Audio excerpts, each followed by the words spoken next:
kekuatan minyak yang luar biasa. Iya. Jadi Itu yang harus diantisipasi juga. Gonzales ambil bola dikasih ke saya. Kamu aja yang ambil. Nggak, harusnya itu siapa? Bukan tugasnya saya. Kan harusnya kan sudah ada untuk Sudah. eksekusi bola mati Ya untuk. itu. Saya dengar itu sempat trauma juga tuh. Hah? Coach ya, maksudnya untuk bisa recovery dari pengalaman Oh itu. iya benar. Traumanya sih sampai di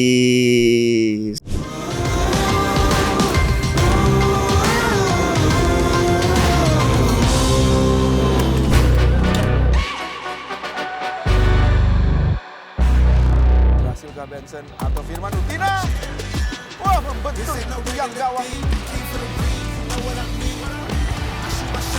Ketemu lagi dengan gue Abe, dan kali ini gue bersama dengan sosok yang luar biasa menurut saya. Dulu dijuluki sang kapten dan kini kita harus manggilnya sosok coach ataupun pelatih karena beliau saat ini menjadi direktur akademi di Dewa United. Siapa lagi kalau bukan Coach Firman Utina. Coach, apa kabar Coach? baik. Alhamdulillah. Sehat Bang. Sehat. Aduh, lama gak ketemu ya. Iya, terima kasih loh udah undang sini. Thank you Coach sudah datang, dan selamat dulu untuk Dewa. Peringkat 2 akan Iya. main di kompetisi Asia ya. Asia. Dan akan main di Piala Presiden. Insya Allah Nah, itu- diundang tanggal 6 sampai dengan 12 ya.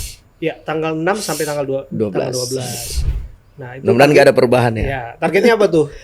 Targetnya ya paling persiapan tim untuk menuju di AFC Cup Hmm. dengan di Liga, bahkan Piala Presiden juga. Jadi mungkin ajang ini ajang untuk untuk menuju ke pertandingan besar itu. Berarti serius nih mainnya. Tentu serius sambil melihat pemain-pemain yang direkrut, Iya. nanti dilihatnya di situ. Ya, karena kan dalam beberapa prakteknya ini dianggap Betul. turnamen pramusim, Coach. Iya, Jadi karena ada berada saja di betul, tengah-tengah di ya. tengah-tengah, dan biasanya ini lebih kepada uji coba kan. Ya, Ya. siapa saja pemain yang kurang menit bermain dan Ya, dicobalah di sana gitu. Tapi Betul. Dewa gimana nih? Akan siap tampil habis-habisan di sana? Pastinya dong, karena Dewa punya wajah Hmm. yang sudah dibangun filosofinya hanya dengan 3 tahun. Hmm. Kami adalah tim muda, tapi ya bisa membuild up pelan-pelan tim ini sehingga mendapatkan face bahwa oh ini Ya. ritmenya Dewa United gitu. Ya, kenapa ini penting ya, Coach? Karena saya harus sampaikan suasana batin cinta sepak bola tanah air, juga yang mempertanyakan kenapa ada Dewa dalam turnamen Piala Presiden itu. Iya. Nah, selayaknya kan harus ada tuan rumah Indonesia yang diasosiasikan Mm-mm. sebagai Persija, kira-kira begitu. Oh. Kalau pandangan Coach gimana itu? Ya, kami sih sebetulnya melihat bahwa bagaimana animo masyarakat menilai tim muda ini, tim baru dengan 3 tahun memang sangat serius, Iya. membangun manajemen juga sudah membangun infrastruktur yang untuk Dewa itu sendiri, kenyamanan dari para pesepak bolanya. Iya, Coach. Kalau gue sih berpositif thinking, karena Ya. kan apa yang disampaikan Pak Erick Thohir Ya, selaku ketua asosiasi, dia menyatakan karena itu peringkat 2 ya. ya, Jadi ya peringkat 2 itu diberikan semacam kesempatan lah untuk ikut betul. Piala Presiden gitu. Ya, Jadi menanggapi gonjang-ganjing Persija nggak ikut, dan kemudian turnamen ini turnamen suka-sukanya seseorang lah gitu. Gimana Coach? kalau saya masyarakat udah sangat pintar ya, bisa menilai juga bahwa tim-tim yang harusnya ikut itu adalah tim-tim yang terbaik di 8 besar mungkin. Tapi kan karena waktunya mepet, mungkin PSSI buat perencanaan dengan mengundang Ya. tim-tim dari luar. Jadi hanya tim-tim yang untuk siap mungkin di ajang AFC, ingin melihat kesiapannya seperti apa. Mungkin seperti Iya. itu juga. Oke. Nah, ada Persib di situ. Ya, Nah, kan kalau kita lihat kemarin cukup kompetitif ya betul. kontra Persib ya di pengalaman di Liga 1 kemarin ya. Iya. Bahkan mengalahkan Persib juga nih. Jadi jangan-jangan ada aroma balas dendam nanti di sana. Di mana Persib? Apalagi kontra Persib. ketemu nanti kan sama Persib. Iya, betul. Gimana nih persaingan dengan Ya Persib? mungkin udah berbeda ya, karena Persib juga banyak pemain-pemain yang keluar. Mungkin banyak pemain-pemain baru yang datang. Sedangkan Dewa sendiri juga demikian. Jadi ajang ini memang benar-benar ajang persiapan untuk menuju ke liga sebetulnya. Oke. Egi main nggak? Pastinya karena Egi pasti ya. ya Ricky Kambuaya pastinya mereka masih ada dengan tim ini ya, sampai akan dengan saat diturunkan ya. sekarang. Iya. Dan Septian ya, katanya cedera. Septian sekarang masih dalam perawatannya. Dokter, saya juga belum tahu seperti apa perkembangannya Septian. Kira-kira yang diragukan untuk tampil siapa, Coach? Diragukan untuk tampil ya pasti pemain-pemain yang belum dikontrak. Yang belum dikontrak. Yang baru mau direkrut gitu. Ini serius Iya, nih, Coach. iya. Saya dengar rumor nih. Apa tuh? Bahkan saya dengar langsung dari bos Dewa United. Oh iya? Iya, Bro Ardian. Iya, apa Dia katanya? bilang bahwa Vano akan masuk tuh. Atau udah masuk ya? Saya belum tahu, tapi kalau bos besar udah ngomong seperti itu ya pasti udah, It's about bergabung. time. Iya. Tinggal tunggu waktu. Tinggal tunggu waktu. Woi. Tapi gimana nih, Vano akan jadi amunisi bagus nggak? Oke lah, Vano bisa apa membuat tim ini jadi lebih berkembang lagi. Apalagi kan Vano dinaturalisasikan juga, jadi hitungannya udah pemain lokal. Jadi kita masih bisa nambah kuota pemain asing lagi. Kalau menurut saya. Ya kalau lihat capsnya beliau Mm-mm. dan performanya di turnamen Liga kompetisi Liga 1 sih oke ya. Oke, harusnya ya. Di Borneo ya. Betul. Dan dia salah satu pemain yang disiplin. Dan masuk timnas lagi kemarin daftar panggil. Iya, itu berarti bukti dia masih layak untuk di sepak bola. Usianya udah gaek tuh. Ya. Coach, usianya 30-an ya, 36 umur atau 30-an umur berapa? sih iya, tapi saya tahu pemainnya attitude-nya baik, Oke. terus disiplin berlatihnya sangat tinggi Iya. karena dia rasa bahwa ini udah pekerjaan dia. Oke.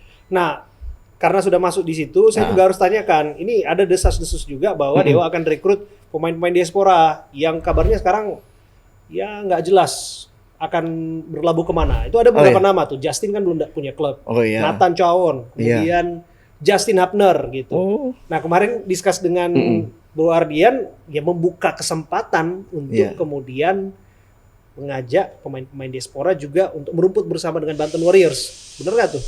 Ya, rumornya seperti itu. Tapi ya mudah-mudahan terlaksana juga kan, karena semua keputusan kan ada di pelatih Coach Jan Olde. Jadi Coach Jan Olde mungkin sudah ada kriteria pemain-pemain yang akan direkrut, bahkan untuk jadi tim nanti akan berlaga di liga ini. Saya rasa sih untuk merekrut pemain banyak dan pemain kualitas atau sama levelnya itu sangat penting untuk di tahun ini, karena yang kita jaga bahwa ada 2 kompetisi besar yang kita ikut, satu AFC, satu juga ada Piala Liga yang kita sering ikut ini gitu. Jadi harus menyiapkan tim sebaik mungkin. Iya, dan ternyata kan rumor itu juga enggak serta-merta diterima positif oleh pecinta sepak bola tanah air. Ya, ada yang beranggapan bahwa ya karena sudah menikmati kompetisi Eropa, harusnya mereka tetap ada di sana gitu. Iya. Dan kalau kembali ke Indonesia, ya khawatirnya mereka tidak akan jadi apa-apa begitu. Iya, memang banyak yang simpang siur, banyak yang suka dengan liga kita, banyak juga yang tidak percaya dengan liga kita. Tapi menurut saya bahwa apa kekurangan liga kita? Ya kan, jadi lebih kalau nggak ada PSSI yang menjalankan liga ini, terus siapa yang menjalankan? Betul. Liga kita itu yang bisa memperbaiki ya orang kita sendiri. Jadi saya rasa masyarakat pun bagian dari peran penting dari liga kita baik, masukan yang positif untuk ke PSSI sehingga PSSI bisa mereka merubah apa yang jadi kekurangan. Gini gitu. coach kan juga mengalami proses itu, berproses dari pemain kemudian juga bertransisi menjadi seorang pelatih. Apa iya dalam kompetisi sepak bola kita Liga 1 ini akan kemudian mengendurkan atau paling tidak akan setback lah kualitas permainan mereka, skill mereka apabila mereka akan main di sini, atau sungguhnya kita sudah improve dan layak dicoba? Karena ya tidak sedikit juga yang beranggapan ya kalaupun main di Indo ya harusnya kalau punya menit bermain ya lebih bagus dibandingkan main di luar, ya juga di bangku cadangkan ya akan lebih bagus main di Indo aja gitu. Iya, saya rasa sih kualitas liga kita dengan datangnya banyak pelatih-pelatih asing, pelatih-pelatih dari beberapa negara, pelatih-pelatih itu kan membawa filosofi yang baik di tim sepak bola kita. Saya rasa pun pemain-pemain kita jadi bisa improve. Mereka bisa membuild up diri dia dari yang tidak biasa menjadi ternyata kerja profesional itu seperti ini. Iya. Berbeda dengan kita balik lagi ke tahun 2000, tahun 95 dan lain-lain. Dulu tuh belum ada analis. Iya. Ya kan? Kalau kita ingat belum ada GPS yang Betul. katapul yang Belum bisa ada VAR. belum ada VAR, belum bisa mengontrol pemain secara individu di dalam latihan. Kalau sekarang itu kan berbeda, Bang. Iya. Sekarang itu udah setiap pemain liga itu mereka menggunakan GPS. Oke. Mereka menggunakan sorry saya sebut ada namanya katapul untuk di belakang. Nah, itu hal yang membantu perform pemain. Oke. Jadi pemain bisa terlihat bahwa passing positifnya berapa, passing yang salah, passing yang negatif itu berapa, terus berapa kali dia move, ada beberapa 18 daerah atau area yang dibagi-bagi itu, kenapa banyak lebih condong ke kanan larinya dan lain-lain. Jadi itu semua dianalis Ini infrastrukturnya disiapin oleh klub? Sudah. Klub Atau sekarang itu sudah seperti difasilitasi itu. oleh liga? Enggak, difasilitasi oleh klub sendiri. Oke. Bahkan kalau dulu zaman kami main tahun 2000 itu belum ada pelatih fisik yang Iya. berkompeten dengan Betul. hal mengontrol fisik itu Ya, sendiri. sekarang kan lebih variatif. Bahkan Betul. pelatih goalkeeper sendiri ada. Kemudian pelatih tendangan Ya. bola mati misalnya. Betul, Itu kan juga servis, ada. Iya, pelatih servis. Ya. Itu kan juga sudah berkembang lah. Iya. Ya, dan lain sebagainya. Dan itu sudah mulai diadaptasi ya di liga kita ya. Sudah ada dan harus ada karena untuk menunjang perform pemain-pemain itu sendiri, pemain lokal bahkan Iya, iya. pemain asing. Kalau saya sih Mm, tipikal orang yang berpikiran positif. betul. Dimanapun seseorang ditempatkan, kalau memang dia adalah seorang talenta, dia akan tetap jadi. Betul. Apalagi dia mengikuti itu dengan kerja keras dan disiplin yang tinggi. Iya. Ya, sama aja kalau orang bilang ada peribahasa emas atau berlian dibuang ke lumpur sekalipun dia Iya, akan tetap emas tetap ataupun emas. berlian, gitu ya. Iya. Gitu. Tapi Mas harus ditemukan ya juga. betul. Nah, itu yang sedang dilakukan oleh Coach F ya. Iya. Sekarang saya dengar lagi cari-cari talenta ya. Tapi balik lagi begini Coach. Mm-mm. Yang faktor yang justru saya ragukan adalah begini, gegap gempita sepak bola tanah air. Iya. Yang khawatirnya ini akan mengubah ya habit ya. Mm-mm. Ya kita bisa katakan saya coba positive thinking Iya.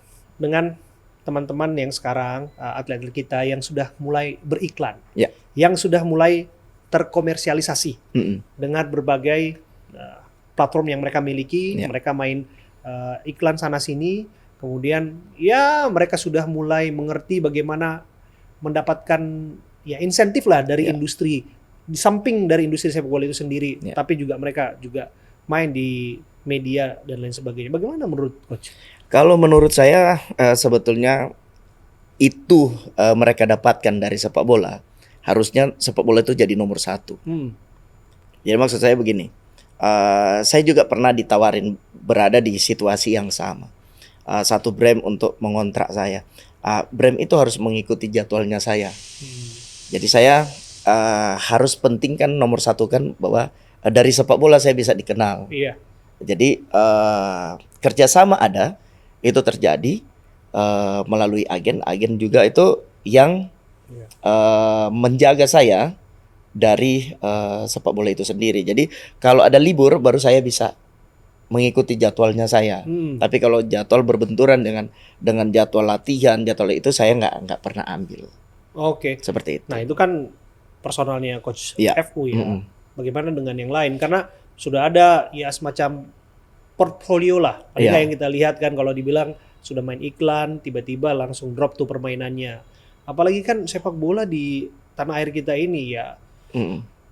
Jangankan sepak bola ya, segala sesuatu yang bisa penetrasi di media sosial meledak dengan cepat, teramplifikasi dengan cepat, Iya. dan itu kadang-kadang buat orang lupa diri. Betul. Begitu. Ya Kalau bayangkan ya, mereka bukan ya To be Iya. honest, mereka pemain nomor 2 misalnya Iya. di Eropa, tapi di sini mereka akan menjadi seorang bintang yang akan menjadi sorotan ya, jutaan pasang mata. Iya. Itu sebetulnya harus ada edukasi dini ya. Iya. Dari umur 20 tahun, dari 18 tahun, dari 16 tahun untuk mereka jenjang ke profesional menurut saya itu harus ada orang psikolog yang untuk mencegah star syndrome dari pesepak bola itu sendiri. Dan itu harusnya ada di dalam tim. Itu harus ada bagian dari Saya tim. sependapat. Nah, menurut coach akan lebih baik tidak untuk Patrick Kluivert sebagai seorang pelatih? Karena dia kan punya filosofi bermain yang sudah mendarah daging dengan filosofi bermain Belanda. Ya, tim oranye. Bagaimana kemudian coach melihat itu? Apakah kemudian kalau anak-anak tadi, atlet kita tadi, ada beberapa nama tadi, katakanlah mereka merumput Liga 1, apakah akan mengubah skema permainan dan sebagainya? Tentu kualitasnya dari kualitas kompetisinya, mereka akan mengalami kompetisi yang menurun karena di Eropa stylenya berbeda. Betul. Iya kan, terus mereka berhadapan dengan orang-orang yang memang sudah sangat luar biasa dari negara-negara lain. Sedangkan mereka datang ke Indonesia yang harus mereka adaptasi adalah kultur. Yang kedua adalah cuaca dan lain-lain. Kebanyakan pemain-pemain Eropa datang ke sini bukan kualitasnya mereka tidak baik, tapi karena kultur dan cuacanya berbeda, mereka rasa ini nggak nyaman, banyak yang merasa akhirnya perform mereka tuh menurun. Terus yang ketiga adalah kita jangan lupa kualitas lapangan. Namanya di Eropa sana untuk liga mereka sangat menyediakan untuk memprotek pemain-pemain dengan kualitas lapangan yang sangat baik gitu loh. Dia bakal ke sini pasti akan menurun secara kualitas gitu. Bicara soal menurun, jangan sampai perbincangan ini menurun juga kualitasnya. Kita menikmati dulu ini kopinya. Silakan coach. Ini dari Rumah Kopi ya. Rumah Kopi. Iya. Wah, enak ini. Baru ini saya coba ini. Nah, sambil ya coach ya. Ini putaran keempat. Ya. Gimana coach melihat peluangnya? Apakah kita bisa melewatinya dengan rintangan yang saya pikir akan cukup berat gitu. Kita main away lah dalam tanda kutip ya. Kita main di Timur Tengah yang pasti di Qatar ya kalau saya nggak salah ya. Betul. Di Qatar dan salah satu kandidat lawan kita juga Qatar dan berbagai negara Timur Tengah lainnya. Ada Irak disebutkan, ada Uni Emirat Arab dan sebagainya. Itu kan masih bidding. Tapi gimana peluang kita coach? Iya, peluang kita jujur pertama selamat dulu ya. Ke tim nasional yang lolos di fase ini. Kalau kita lihat grup-grup yang ada, grup-grup yang tidak siap. Grup-grup mereka sangat siap, tim-tim yang sangat luar biasa walaupun di deretan Arab sana. Kita harus siap untuk menjaga mentality kita dulu.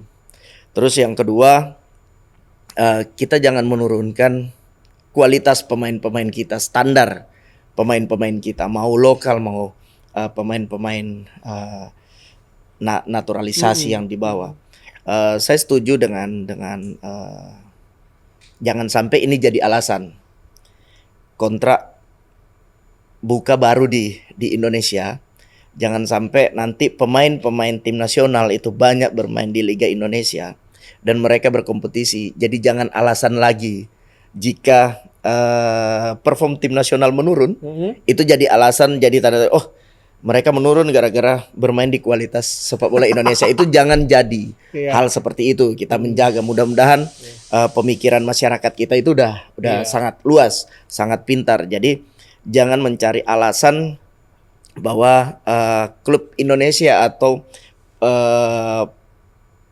PSSI sendiri tidak menjaga pemain-pemain ini tetap bermain di Eropa.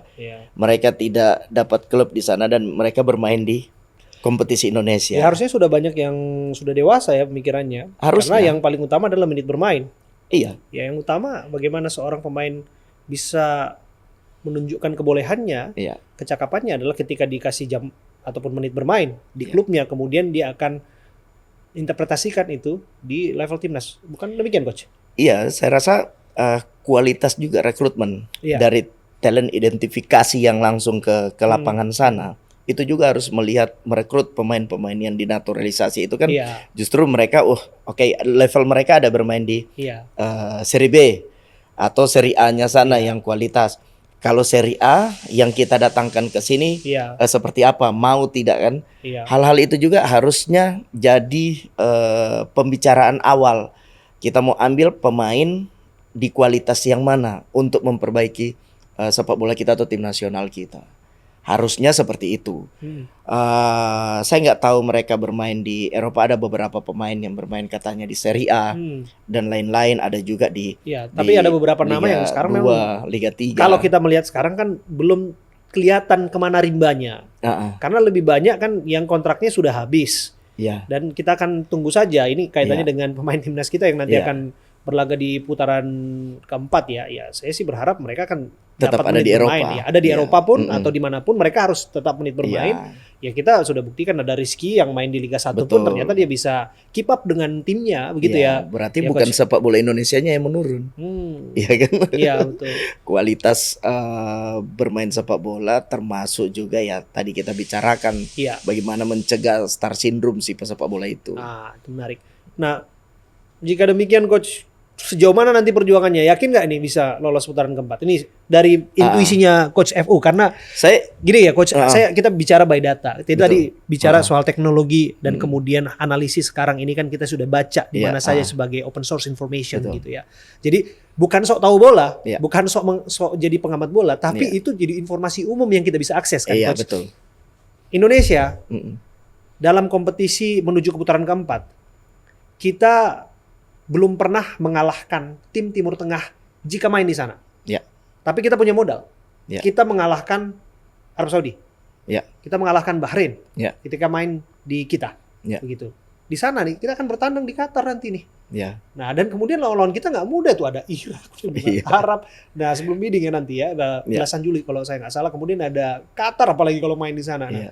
dan itu kan ada 2 kali match ya nanti ya. Betul. Karena yang pertama nanti akan bisa langsung lolos, yang kedua ya akan ya di kompetisi ulang, Pertandingan ya di pertandingan kembali. ulang begitu. Gimana Coach? Iya, saya rasa bahwa saya tetap percaya dengan tim nasional kita. Tapi saya juga harus jujur mengatakan bahwa harus lebih berhati-hati karena tim Arab sekarang mereka juga membuild up tim itu bukan asal-asalan. Kualitasnya Irak, walaupun kita lihat banyak kejadian di sana, Iya. tapi mereka tetap perform mereka sangat luar biasa. Betul. Begitu juga Qatar. Iya. Eh, Kekuatan minyak yang luar biasa. Iya. Jadi Itu yang harus diantisipasi juga. berat bagi tim nasional Indonesia kalau kita hanya melihat tim nasionalnya kita. Betul. Saya sih berharap minyak itu jangan sampai kena ke wasit aja udah. Minyaknya kena ke wasit. Iya betul. Kan Nanti bahayanya belebur, seperti itu. belebur jadi hitam semua Iya gitu. itu jadi ya. Karena banyak sekali anggapan seperti itu. Bahkan Iya. kan ya waktu kemarin Iya, Piala Dunia yang kemarin ada di sana misalnya juga ya tahun 2022 ya iya. terakhir di sana itu juga kan sempat kontroversi juga kan bahwa bidding lokasi dan sebagainya. Ya, tapi saya positive thinking lah kalau kita bisa main bagus harusnya bisa lewat. Harusnya bisa liwat. Mudah-mudahan bisa melewati ini, tapi kita tetap antisipasi. Karena tim-tim mereka sangat luar biasa, sangat siap dan sudah pengalaman untuk di kancah Piala Dunia dan lain-lain. Dalam presentasi Saya kita bisa melewati putaran keempat aja dulu. Nggak harus praktis lolos ke Piala Dunia. yang pertama kalau ada 4 dalam satu grup ada 4 ya. Ada 3 kalau saya nggak salah. 3 ya. 3. Ya minimal 2 kali menang kita lolos. Oh. Kan gitu. Ya itu rumus sederhana, pasti akan langsung lolos. Cuman kan ya berat juga. Iya. Ya kalau rumus teknisnya kalau kita menyerang jangan lupa bertahan. Nah, ya itu. Ini harus didalami Iya. itu karena apa yang disampaikan oleh Coach FU itu menurut saya pesan yang dalam. Karena beliau juga mengalami proses itu dalam turnamen AFF 2010 ya. Iya. Coach FU ya. Tidak pernah kalah Tapi hanya sekali kalah Hanya sekali kali. ketika main away. Ah, ah. Betul ya? Iya. Dan kenapa nggak gol? Kenapa nggak gol tendangan penaltinya? Dan itu yang banyak membuat persepsi orang kemana-mana. Iya coach. Coach, aku tuh benar. Iya. Saya cerita dulu lah. Iya. Gue tuh nonton tuh sama tetangga tuh sampai ngemper tuh. Kemudian juga nonton pakai screen ya, screen Iya. layar lebar begitu. Ya berharap tuh masuk gitu. Betul. Tapi ya namanya ya gimana coach? Saya dengar itu sempat trauma juga tuh. Hah? Coach ya, maksudnya untuk bisa recovery dari pengalaman Oh itu. iya benar. Traumanya sih sampai di sekarang Heeh. bermain di fun football jarang saya ambil. Penalti. Yang benar coach. Benar. Traumanya karena sedikit banyak hujatan yang nggak ada arti menurut saya. Karena kalau kami sebagai pesepak bola dan melihat sepak bola itu ya Iya. simple. Ya, Tapi memainkan itu belum tentu ya itu belum tentu simple dan gitu, desas-desusnya sesimpel itu kan, gitu. rumor negatifnya kan banyak banget beredar. Banyak Ya, beredar. ada beberapa nama Betul. lah yang sebut Maman dapat apalah, kemudian Nah. disebut mau dapat mobil segala macam. Iya. Ini kan belum tentu benar ya. Betul. Itu belum tentu benar, balik lagi ya. Itu hanya bisa dibuktikan kalau itu benar-benar Ada bukti. ada buktinya. Betul. Begitu. Tapi gimana coach dengar rumor Saya- Alphard segala macam Pertama jujur bahwa Coach Riedel itu sangat disiplin. Betul. Orangnya sangat memprotek pemain-pemainnya, ya kan. Bahkan ada rumor katanya di AFF di final pertama Iya. itu ada orang masuk ke Saya dengar itu ke ruang ganti ya. ruang ganti Betul. dan lain-lain. Setahu saya bahwa tidak ada satupun yang masuk ke ruang ganti pada saat itu.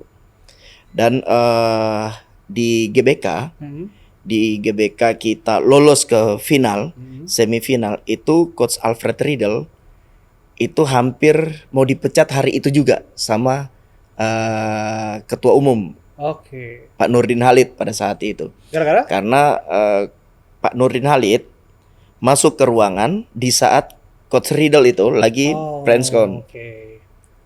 Terus masuk ke ruangan, Riedel lihat, marah dia banting pintu. Dia bilang keluar, ini rumah saya. Ini area saya. Iya, ini area saya. Jangan ada yang masuk tanpa izin saya. Itu dia sangat protek hal itu. Jadi untuk orang berpikir sampai ke sana, Iya. saya nggak sampai ke situ pikirannya. Terus ada desas-desus bahwa pertandingan itu sudah diatur. Saya nggak tahu. Memang regulasinya memang sudah diatur dari setiap pertandingan. Kalaupun orang bilang bahwa ada permainan atau sengaja dibuat dan lain-lain, kami hanya sebagai pesepak bola. Kami hanya individu-individu yang memang sudah dilatih untuk memenangkan pertandingan. Manusia biasa kalau di dalam sepak bola itu ada kesalahan. Iya. Tinggal orang yang berpikir aja seperti apa, Betul. ya kan. Sampai itu pun dikait-kaitkan dengan pertandingan kedua di GBK. Pertandingan kedua dari semifinal bahkan ke final itu biasanya H-2 mau bertanding selalu pelatih memilih Algojo, penendang penalti. Iya. Firman Utina itu tidak bagian dari pemain yang dipilih untuk menjadi eksekusi penalti. Bahkan teman-teman saya penalti itu mereka ambil semua, termasuk Bambang, termasuk Gonzales, termasuk Irfan Badim pada saat itu. Mereka adalah algojo yang nanti kalau ada penalti mereka yang ambil. Nah pada saat di GBK dan kejadian pertama semua pemain nggak mau ngambil. Iya. Akhirnya saya berbalik ke belakang dong, nanya ke pelatih untuk siapa yang ngambil. Gonzales ambil, bola dikasih ke saya. Kamu aja yang ambil. Nggak, harusnya itu siapa? Bukan tugasnya saya. Kan harusnya kan sudah ada untuk Sudah. eksekusi bola mati Ya untuk itu. pilihan pertamanya siapa? Pilihan keduanya Ya siapa? itu yang pilihan pertama itu Bambang Pamungkas, tapi kan BP. Bambang Pamungkas di bangku Bangku cadangan cadangan. waktu itu. Ah, Akhirnya pilihan- Gonzales. Nah, pilihan kedua Gonzales. Ada Irfan Eloko. Bahdim. Ada Irfan. Iya, waktu itu terus dua lagi Oke. siapa? Sampai Ya. pada akhirnya pilihan Akhirnya itu saya jatuh yang ke- dikasih bola. Untuk saya yang mengambil karena mereka nggak mau ngambil. karena kapten. Saya nggak tahu. Karena mungkin kapten ambil lah. Karena situasi itu kan Oh, iya, sih. pengambilan keputusannya harus cepat. Kan kita nggak mungkin di lapangan harus lu aja dan lain-lain. Iya sih. Mereka kasih ke saya. Saya ambil dan kebetulan saya ambil memang nggak masuk. Tapi menurut saya ini hal yang normal bagi pesepak bola. Saya Karena sedih. arah tembakan itu pun arah tembakan untuk arah gawang. Arah tembakan memang sama kayak saya lakukan lawan Filipina. Mungkin Bukan melambungkan itu, bukan sengaja untuk membuang ke arah lain. enggak. Situasi bola itu memang situasi yang saya arahin sama kayak saya bermain lawan Laos apa Filipina. Iya. Saya ambil penalti itu sukses Iya, masuk. di posisi yang sama. Saya mencoba itu. Saya nggak tahu kalau si Malaysia ini menganalisa sampai ke situ. Kan kita nggak tahu. Ya belum ada waktu itu kan. Malaysia udah. Udah ada. Malaysia sudah punya Sudah punya tim analis. Tim analis Oh, ya? mereka udah duluan. Mereka udah duluan. Bahkan mereka tahu umur saya berapa, umur ini berapa, terus udah berapa kali mereka attacking, berapa kali mereka defending, terus Siap harus seperti apa sampai seperti itu. Dulu sedangkan kita sendiri percaya dengan diri Oke, kita gitu. Iya. Terus kemudian nggak masuk, tiba-tiba itu membangun opini bahwa pertandingan sudah diatur dan lain-lain. Padahal pertandingan itu kita juga menang, Iya. cuman kalah selisih Selisih gol. gol. Tiba-tiba ada orang bilang, oh begini membangun opini seperti itu. Pada saat itu ada tim Satgas anti mafia memanggil pemain-pemain yang sekiranya terlibat dalam dugaan pengaturan. Dipanggil. Waktu itu siapa? Coach nggak ikut panggil. Saya ikut dipanggil karena saya ketua PPI waktu itu. Oh iya. Saya ketua PPI. Melalui APPI mereka memanggil pemain-pemain, termasuk saya jadi dipertanyakan. Popon juga dipanggil ya kalau nggak salah. Popon sebagai exco dulu GM-nya APPI Asosiasi Pesepak Bola Oh, oke. Profesional, dan dia mendampingi juga. Bambang juga dipanggil tapi Bambang nggak hadir. Jadi yang datang itu hanya Hamka, hanya Markus, hanya Maman. Iya. Pada saat itu sama saya yang dampingi mereka. Terus mereka tanya, saya bilang sebetulnya nggak usah tanya Pak. Ya kan, orang teroris aja Bapak gampang nangkapnya. Kalau seandainya di antara kami ini berempat, tolong tunjukkan siapa yang bermain. Simple itu kan saya bilang. Dan kalau memang ada di saya terbukti, tolong keluarkan semua. ATM saya, ya kan? Sampai sekarang rumah saya ada, kontrakan saya ada, saya tetap bayar pajak dan lain-lain, dan mobil-mobil saya juga ada. Ya silakan. Dalam Dilihat kan, simple kan seperti itu. Dalam hukum tuh ada dalil tuh. Iya. Siapa yang mendalilkan dia yang membuktikan. Atau burden of proof itu biasanya. Betul. Jadi Itu dia. jujur bahwa tidak terlibat dalam pengaturan skor apapun itu. Insya Allah tidak. Tidak. Diri saya bawa selalu istiqomah. Oke. Dalam apa yang saya dapat, yang saya miliki, hasil dari perjuangan saya sejak kecil yang saya bangun. Bukan nanti orang udah kenal saya. Jadi rasanya untuk saya bangun ini, terus tiba-tiba di endingnya dengan umur saya waktu itu masih sudah 35 pada saat itu, terus endingnya saya buat hal seperti itu buat apa? Untuk diri saya, untuk keluarga, untuk anak-anak. Itu yang saya pikir. Berarti itu fitnah. Ya, saya mengatakan itu fitnah. Saya mengatakan itu fitnah. Dan kalau memang ada, simple. Iya. Seperti Bang Bram bilang. Ya kan gampang membuktikannya kan. Betul. Seperti itu. Dan saya sih kalau menanggapi hal seperti itu ya. Dan kalau mungkin saya terjerumus di hal seperti itu, mungkin tim-tim nggak percaya dengan saya. Betul? Betul. Dari 2010 saya masih dipercaya oleh Persib Bandung Betul. 2013, 2011 dipercaya sama Sriwijaya, Iya. dipercaya sama tim-tim Sampai- seperti Bayangkara betul. pun. Waktu saya itu Iya. di Bayangkara Sampai sebetulnya bertransisi menjadi karir kepelatihan dan sebagainya. iya sampai ke pelatihan. Nah. Kalau saya buat itu hal yang negatif, nggak mungkin orang percaya saya Tercoreng sampai dengan sekarang. di Kan begitu? dalam industri Iya. ataupun di dunia sepak bola. Nah Itu itu yang saya mau sampaikan tadi, Coach. Hmm. Ya, yang namanya fitnah, yang namanya praduga yang tidak benar, Iya. misalnya begitu ya. Saya sih menanggapi hal seperti itu. Biasanya saya mengutip tokoh bangsa favorit saya, guru Oke. bangsa, Gus Dur. Oh iya, Dia bilang time will tell, waktu yang akan membuktikan. betul. Begitu, dan waktu membuktikan saya melihat Coach FU masih tetap ada dalam industri sepak bola Indonesia, Iya, di mengembangkan sepak bola tanah air lewat Betul. Dewa United, dan sebelumnya juga di Borneo. Borneo, Mm-mm.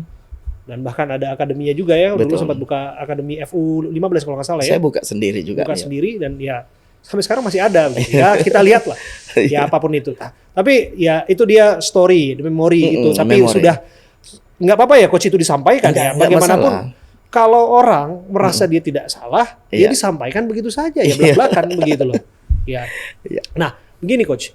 Itu tadi ya fenomena bagaimana turnamen tuh. Iya. Itu kan tadi transisinya ke situ tadi kita sampai sejauh itu. Ah, ah. Nah, berarti kita melihat bahwa sesungguhnya Indonesia ini punya peluang tidak, Coach, untuk Piala Dunia 2026, Coach? Mungkin nggak kita merumput di situ? Karena ada cita-cita besar di situ. Mm-mm. Cita-cita besar itu seharusnya PSSI sudah membuilding tim, bukan sekarang Iya. untuk ke Piala Dunia. Bahkan kalau sekarang itu dibanding di tahun 86 apa 82, tuh kita pernah masuk di situ tinggal 4 tim yang kita hadapi pada saat itu, dan akhirnya walaupun belum tim nasional Indonesia ya waktu Iya, itu, kita gagal di pertandingan itu dan gagal juga ke Piala Dunia. Kalau saya nggak melihat ini sih, karena tim yang dibuat oleh Pak Erick Thohir ini, tim hanya memberi jalan kepada pemain-pemain muda kita. Saya kalau lolos ini saya bersyukur.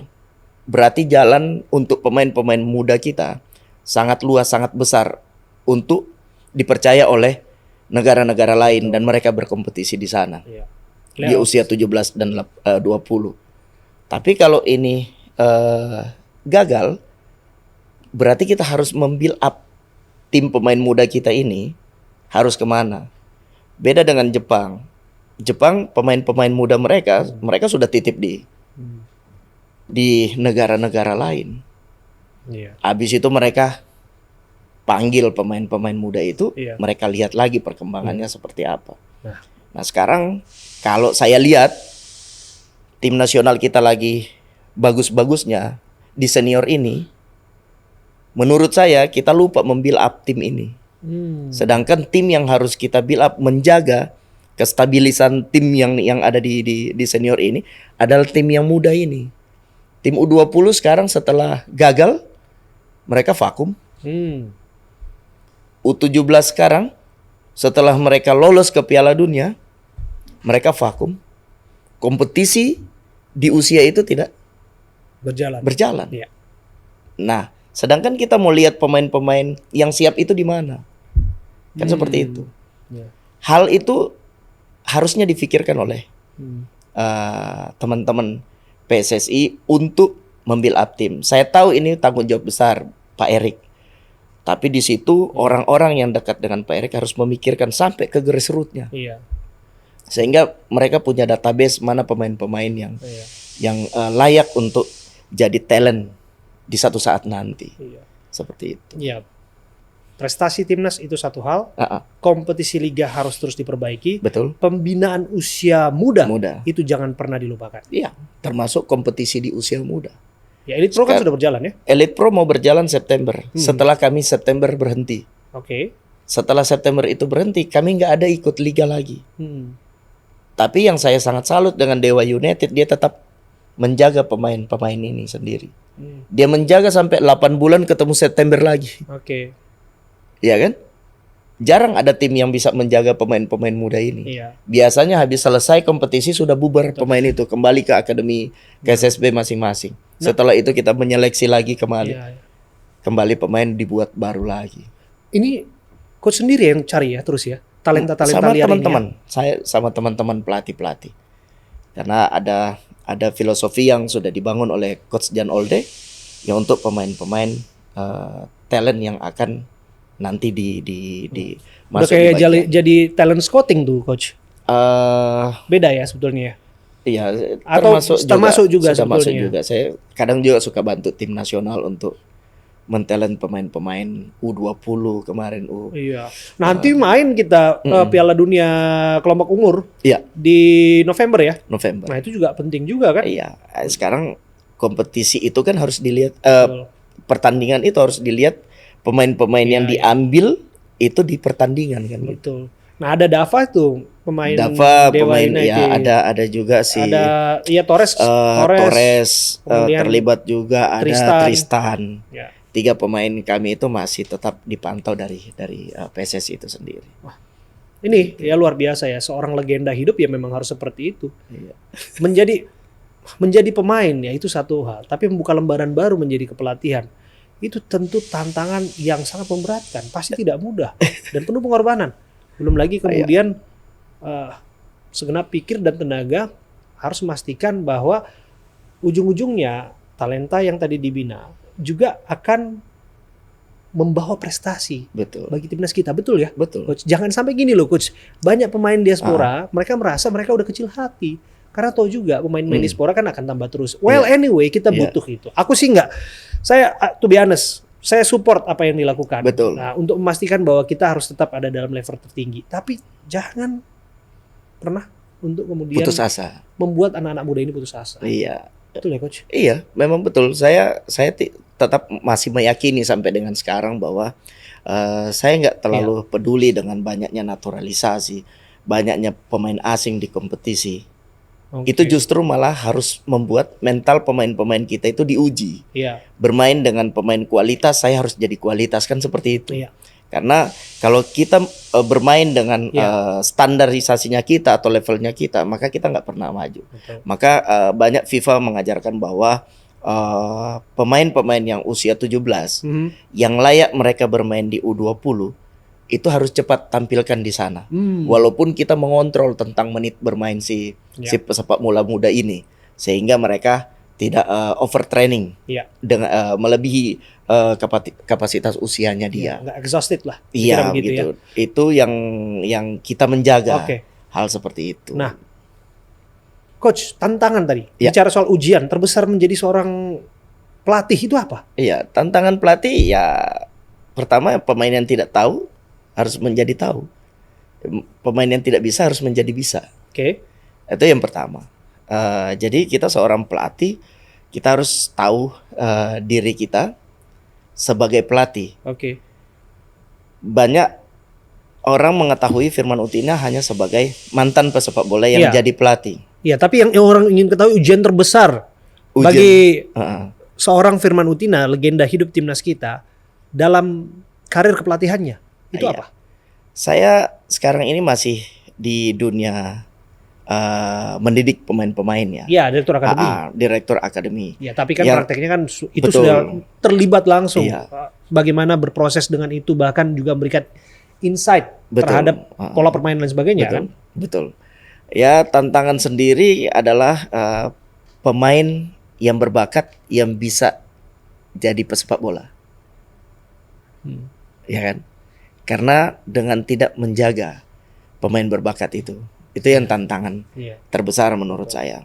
Bahwa kita percuma banyak menciptakan pemain muda tapi kita tidak bisa menjaganya.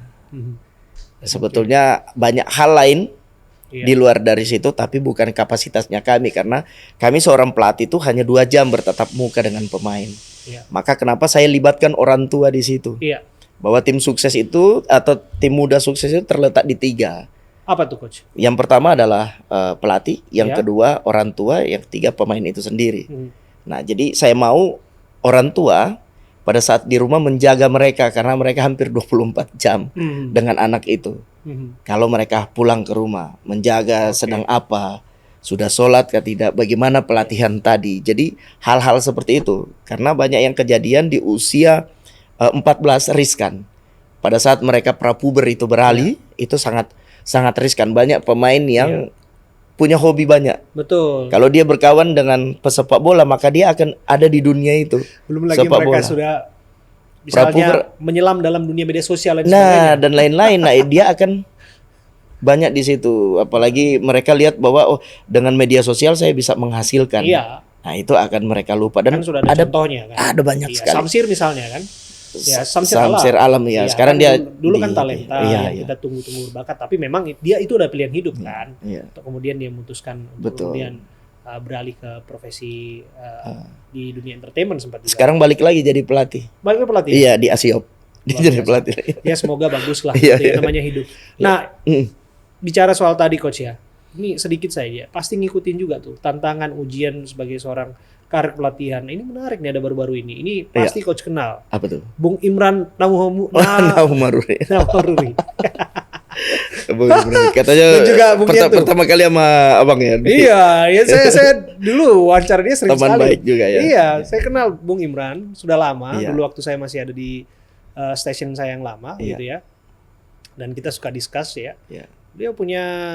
Saya pikir beliau punya pengetahuan sepak bola yang cukup luas. Betul. Dan saya juga kaget ternyata beliau juga punya kemampuan kepelatihan yang cukup oke. Ya Iya. Malut itu lumayan lah. Iya. Bahkan dia bisa posisi 4 ya kalau nggak salah ya. Posisi 4. 4 Dan terakhir Maluku Utara ya. iya. Nah, Saya lesson A bareng. bareng sama Bung Bareng. Imran. Kursusnya bareng sama Bang Imran. Nah, itu gimana coach? Bung Yentu dan juga Bung Imran tuh ada skandal yang disebutkan mainin kontrak pemain dan sebagainya. Saya nggak mau sih spesifik ke sana, tapi apa iya praktik seperti itu ada? Saya kalau sejauh itu saya nggak tahu. Tapi setahu saya bahwa seorang pelatih hanya merekomendasi ke manajemen pemain-pemain mana yang dia inginkan. Setelah itu manajemen yang merekrut itu sendiri. Iya.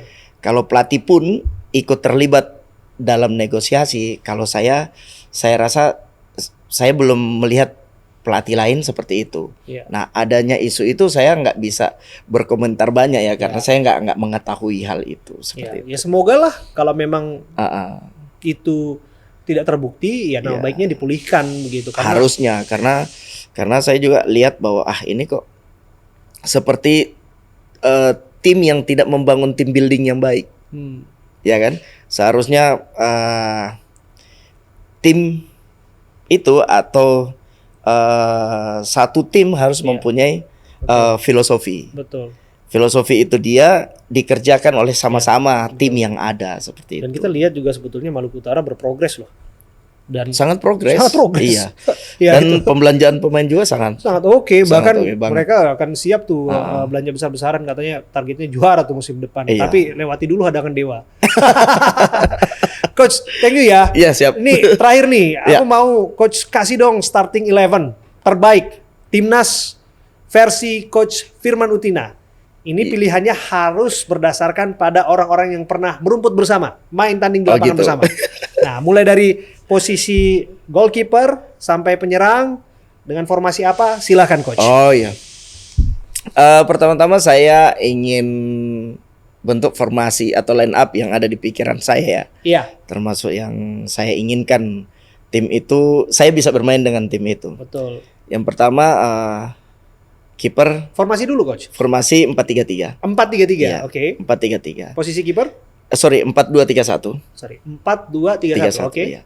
Yang posisi kiper itu ada Marcus Horizon. Oh, Marcus Haris Iya. Maulana.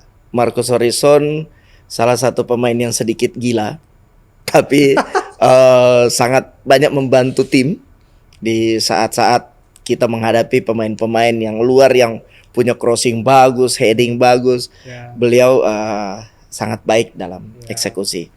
Yang bek kanan, saya dulu tuh sangat mengagumi Agung Setiabudi, Oh, bek kanan yang stylish, iya, yang sangat tenang, iya. ya kan. Terus di stopper ada Hamka, Hamka Hamzah. ya, Hamka Hamzah, ada Karis Yulianto, Oh, Karis Yulianto. Iya. Terus di tengah karena dua pakai holding midfield. Dua holding Oh, midfield. bek kiri kan belum? Oh ya, bek kiri ada Errol Iba. Kakak Errol. Kakak Errol. Attacking transisi defense-nya sangat baik. Ada Errol Iba, terus saya pakai dua holding midfield. Dua holding midfield itu ada Ponario Astaman, Popon. ada Mas Bima Sakti, ya kan. Luar biasa. Dua sosok yang holding midfield-nya bahkan nggak tergantikan di tim nasional pada saat itu. Angkut air biasa itu. Gelandang angkut air. Terus gelandang di tengahnya ada Ansari Lubis, Ansari Lubis. posisi nomor 10. Sayap kanannya ada M Ridwan, ya kan. Sayap kirinya ada Budi Sudarsono. Ya. Kalau saya taruh depan, saya milih Bambang Pamungkas. BP. Ya, seharusnya ada tiga sosok di situ. Ada Boas Salosa, ada Bambang Pamungkas, dan ada Gonzales. Eloko. Kalau dua tipe ini kan sama, Yes. Eloko sama Bambang. Ada Boas, tapi saya lebih milih Bambang karena saya lebih lama main dengan dia. Nah, dia punya ciri khas, Boas punya ciri khas, Gonzales juga punya ciri khas. Coach tadi input nama coach nggak di situ? Saya nggak input nama saya. Di Kenapa? situ. Kenapa? Karena ada mentornya saya di situ, Ansari Lubis. Luar biasa. Ya, tadi saya pikir subjektif banget nih karena mulai dari awal langsung Marcus Haris Maulana di situ, Marcus Harrison di situ kan. Wah, ya, tapi well anyway dengan tidak menaruh nama Anda di situ saya yakin bahwa ini adalah pilihan terbaik dari Coach Firman Utina. Well, thank you coach. Siap. Thank you. Menarik sekali berbincang dengan Coach Firman Utina dan kami ingatkan lagi buat teman-teman semua, pemirsa semua untuk like dan subscribe channel ini. Kami juga berterima kasih untuk sponsor Luista Dewa Koko, Rumah Kopi, dan lain sebagainya. Thank you coach. Siap. Sekali lagi Terima kasih. sukses Sehat terus. untuk Coach Firman Utina. Saya Siap. Abraham Silaban. Pamit. Sampai jumpa.